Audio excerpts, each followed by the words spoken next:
लोग अक्सर स्वार्थ शब्द को बुरा मान लेते हैं, पर कृष्ण कहते हैं हर स्वार्थ बुरा नहीं होता।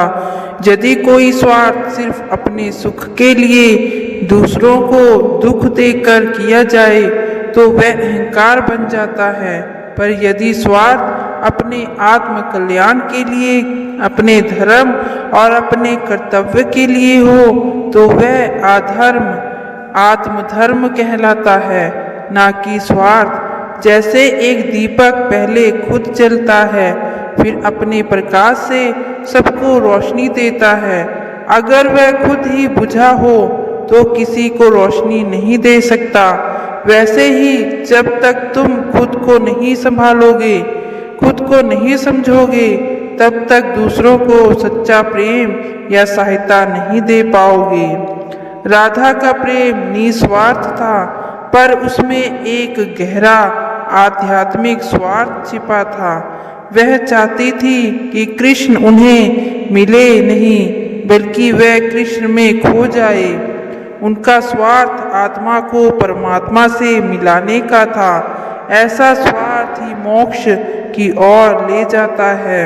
कृष्ण ने ये भी कहा कि हर कार्य में मुझको याद करो और कर्म करो। यदि तुम्हारा स्वार्थ भी मुझे पाने का हो तो वह ही श्रेष्ठ है। तीसरा भाग, बुरा स्वार्थ और अच्छा स्वार्थ। बुरा स्वार्थ जो केवल अपने लाभ के लिए हो, चाहे किसी को नुकसान क्यों ना हो। अच्छा स्वार्थ जो अपने आत्म विकास, सत्य और धर्म के लिए हो। कृष्ण ने अर्जुन से युद्ध करने को कहा क्योंकि उसका स्वार्थ था धर्म। चौथा भाग, कृष्ण का दृष्टिकोण, स्वार्थ बनाम कर्तव्य। कृष्ण ने अर्जुन से कहा, हे पार्थ, तेरा कर्तव्य युद्ध करना है। अपने फल की चिंता मत कर, कर्म कर, क्योंकि कर्म ही जीवन का धर्म है। यहाँ कृष्ण ने निष्काम कर्म की शिक्षा दी, पर इसका अर्थ यह नहीं कि मनुष्य को अपने लिए कुछ नहीं सोचना चाहिए, बल्कि उन्होंने कहा, सोचो लेकिन सही दिशा में सोचो।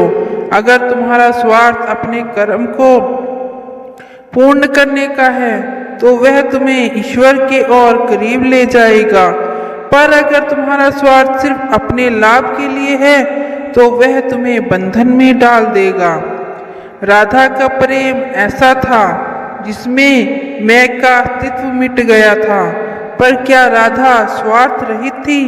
नहीं, उनका स्वार्थ बहुत पवित्र था।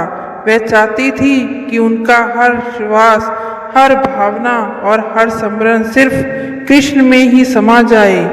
यह भी इस प्रकार का स्वार्थ है, लेकिन आध्यात्मिक स्वार्थ है जो आत्मा को दिव्यता की ओर ले जाता है। राधा का स्वार्थ उन्हें प्रेम का प्रतीक बना गया और कृष्ण को प्रेम का अर्थ। छठा भाग, मनुष्य के जीवन में स्वार्थ की भूमिका। हर व्यक्ति में स्वार्थ होता है, भोजन करने में, सफलता पाने में, प्यार में, हर कार्य में। पर असली प्रश्न ये नहीं कि स्वार्थ है या नहीं, बल्कि ये है कि तुम्हारा स्वार्थ किस दिशा में है। अगर तुम्हारा स्वार्थ सिर्फ पाने में है तो तुम हमेशा अपूर्ण रहोगे, पर अगर तुम्हारा स्वार्थ देने में है, सीखने में है और विकास में है तो वही स्वार्थ तुम्हें महान बना देगा। सातवां भाग, कृष्ण का संदेश। कृष्ण कहते हैं, जो अपने स्वार्थ को धर्म से जोड़ लेता है वह कभी अधर्म में नहीं गिरता। अगर तुम्हारा स्वार्थ सत्य, प्रेम और सेवा में बसा है तो वह स्वार्थ नहीं, साधना है। पर अगर तुम्हारा स्वार्थ लालच, अहंकार और छल में है तो वही तुम्हें भीतर से जला देगा। आठवां भाग, आधुनिक जीवन में अर्थ। आज लोग कहते हैं हर कोई स्वार्थी है, पर असल में हर कोई भूखा है प्रेम, सम्मान और शांति का। कृष्ण यही सिखाते हैं, स्वार्थ को शुद्ध कर दो, वह सेवा बन जाएगा। अहंकार को भक्ति में बदल दो, वह साधना बन जाएगी। जब तुम किसी को प्यार करते हो तब भी तुम चाहते हो कि वह तुम्हें समझे, ये भी स्वार्थ है। पर अगर तुम्हारा स्वार्थ इस रूप में है कि मैं उसे खुश देखना चाहता हूँ, तो वही सच्चा प्रेम है। स्वार्थ बुरा नहीं है, बुरा है उसका गलत उपयोग। जब स्वार्थ मनुष्य को दूसरों से दूर करे तो वह पाप है। जब स्वार्थ मनुष्य को ईश्वर के करीब लाए तो वह भक्ति है। कृष्ण कहते हैं, पहले स्वयं को पहचानो, फिर संसार को संभालो, क्योंकि जो स्वयं में खो गया वही जगत को जीत सकता है। कृष्ण कहते हैं, जो व्यक्ति अपने स्वार्थ को समझ लेता है वही आत्मज्ञान के मार्ग पर चल पड़ता है, क्योंकि जब इंसान अपने अंदर झांकता है, जब वह खुद से पूछता है मैं क्या चाहता हूँ, तब वह जान पाता है कि उसके जीवन का असली उद्देश्य क्या है। यह प्रश्न ही साधना की शुरुआत बन जाता है। स्वार्थ हमेशा स्वार्थी नहीं बनता, कभी कभी वह स्वार्थ में स्वज्ञान तक ले जाता है। कृष्ण कहते हैं, पहले स्वयं को जानो, फिर संसार को समझो। जो अपने भीतर झांक लेता है उसे दूसरों से अपेक्षा नहीं रहती, और जब अपेक्षा नहीं रहती तब दुख भी नहीं रहता। राधा और कृष्ण की दृष्टि से स्वार्थ का रहस्य। राधा ने कभी कृष्ण से कहा नहीं कि तुम मेरे बनो, क्योंकि उनका प्रेम मालिकाना हक नहीं था, वह भक्ति थी। उन्होंने अपने स्वार्थ इस रूप में देखा कि मुझे कृष्ण चाहिए नहीं, मुझे बस कृष्ण का अनुभव चाहिए। कृष्ण भी मुस्कुरा कर कहते हैं, राधा का स्वार्थ भी प्रेम था और प्रेम भी स्वार्थ से परे नहीं था, क्योंकि सच्चे प्रेम में भी एक चाह होती है कृष्ण को महसूस करने की, कृष्ण में खो जाने की।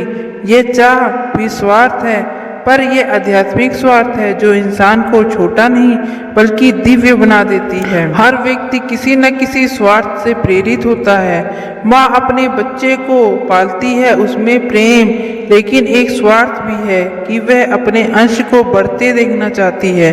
एक गुरु अपने शिष्य को सिखाता है, उसमें करुणा है, पर उसका स्वार्थ यह है कि ज्ञान जीवित रहे। कृष्ण कहते हैं, स्वार्थ को मिटाओ मत, उसे पवित्र करो।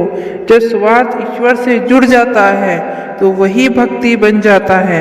जब स्वार्थ दूसरों के कल्याण से जुड़ता है तो वही सेवा बन जाता है, और जब स्वार्थ सिर्फ अपने अहंकार से जुड़ता है तो वही विनाश बन जाता है। इस वाणी से हमें यही सीखने को मिलता है कि स्वार्थ से मत भागो, उसे बदलो। अपने स्वार्थ को ईश्वर में बना दो। जो अपने लिए नहीं बल्कि सत्य के लिए जीता है वही जीवन का सच्चा अर्थ जानता है।